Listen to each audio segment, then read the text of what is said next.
সময়ের প্রকৃত অর্থ প্রবহমান ধারা বা স্রোত, যা অনন্ত অসীম সীমাহীন কাল থেকে মহাকালের দরজায় ঘণ্টার ধ্বনি ধ্বনিত হয়।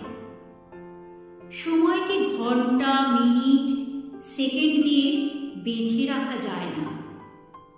সময় নিজের ধারায় এগিয়ে যায়, ইঙ্গিত দিয়ে যায় সামনে চলার। প্রত্যেকের জীবনে সময় অপরিহার্য মূল্য নির্ধারণ করে।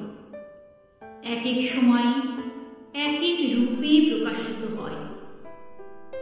পৃথিবী সৃষ্টি হওয়ার মুহূর্ত থেকে আজ অবধি সময় তার রূপান্তর ঘটাতে ঘটাতে চলেছে। 60 দশকের সময় এক পরিবেশ পরিস্থিতির মধ্য দিয়ে বয়ে গেছে। তখন মানুষের চিন্তাধারা একরকম ছিল।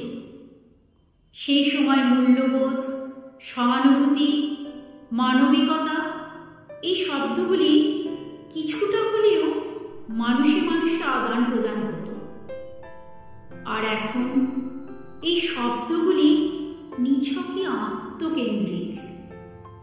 এখন প্রত্যেকে শুধু পেতে চায়, দিতে চায় না।